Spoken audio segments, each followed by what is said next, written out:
Hey guys, how you doing? This is Jose here. We're back here again, and we're gonna hear and analyze here at RedFin, one of my favorite stocks that I have.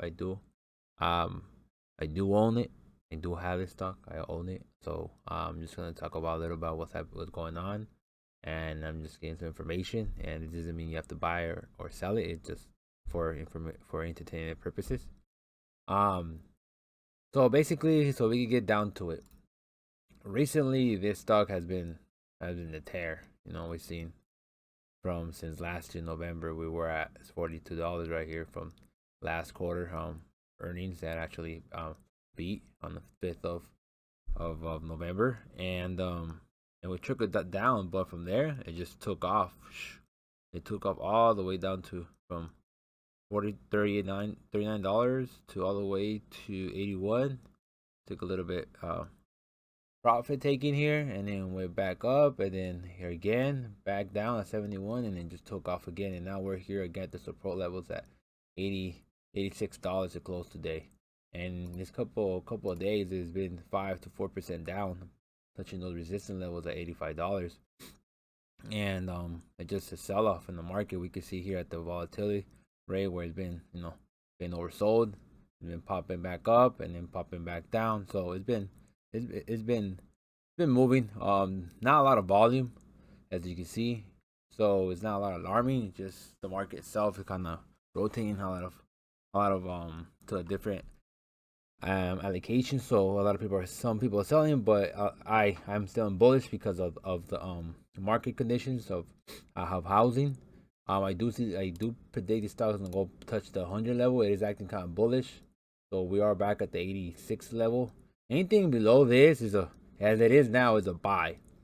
So anything below this is automatic a buy, because this stock from next come earnings is gonna actually make a pretty solid earnings. It's gonna be in all fronts, because at the end of the day, we see here that with this is from Realtor.com. Is the February, it got published on February 4th, 2021, and we're talking about the housing market trends.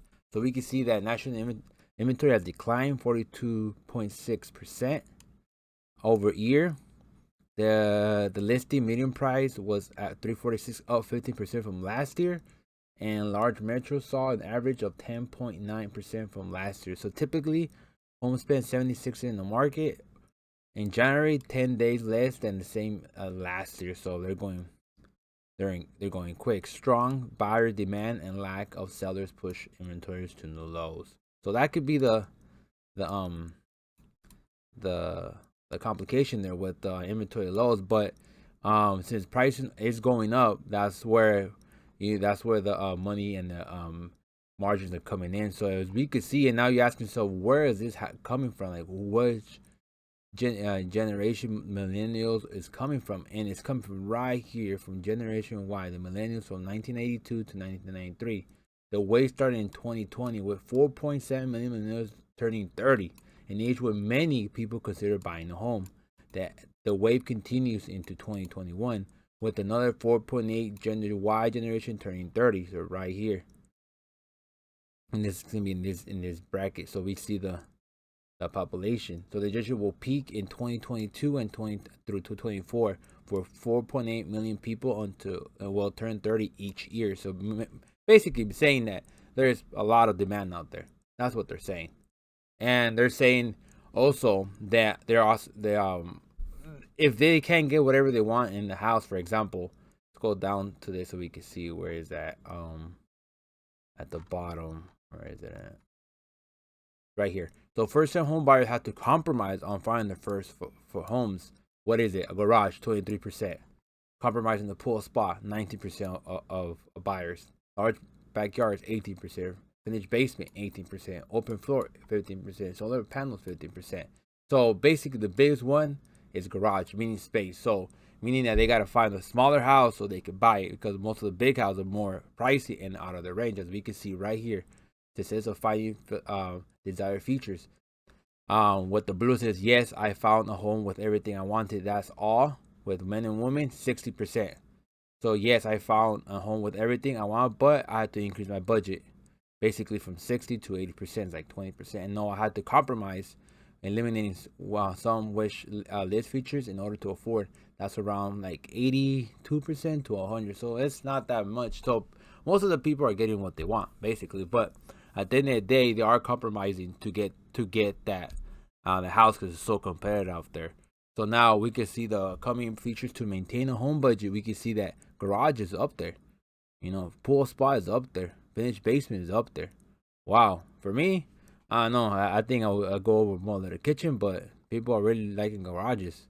For some, I probably use it for like, for gym, workspace, or other things that right now with COVID. So that's why it's one of the most key important things that people are actually compromising the feature. So, and then just to get the house, they're compromising on that. So we can see that the demand is very strong, and people are actually compromising to get in the foot in the door. So now we can see here the first step in home buying process. So almost 47% of those who bought their first home last year tackle with their finances before starting their searches, meaning that almost half of the people out there know what they're gonna buy and not buy. So there's no people that just going, oh, here we go, let's see what happens. No, almost half of the people know what they want and basically know what they're gonna get themselves into. Only 25% figure out what their budget could be and how much they could afford.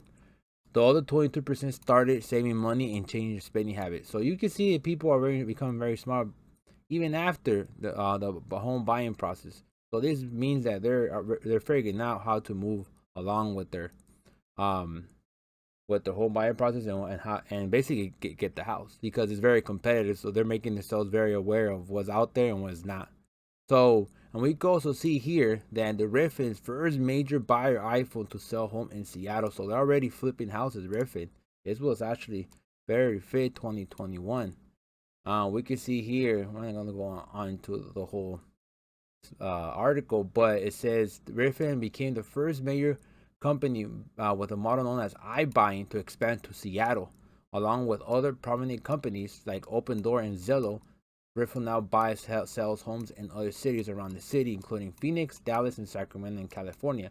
So meaning that they're already flipping houses on top of their other services they had, because they are a brokerage. So that's their main thing with RedFin. So to increase their margin. So we can see they're expanding in other zones so they can increase their margin and their revenue. So we can see that they're going the right path and expanding and exponentially and trying to take most of the market share. So we will see what is going to happen and in their earnings and how much they're going to beat.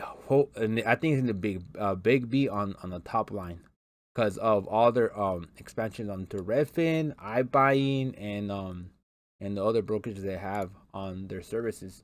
And right now is a good time to buy at $84. It's one of their low points. And from anything from here, more correction will be it'd be a better position, because I think the stock will go to 100. Me personally, I think it will hit 125 in a couple months. It is a very strong stock, and then the market's still healthy. So if you do have any questions or do you want to have any comments, go ahead, just hit it below, and I'll see you in the next video. Thanks.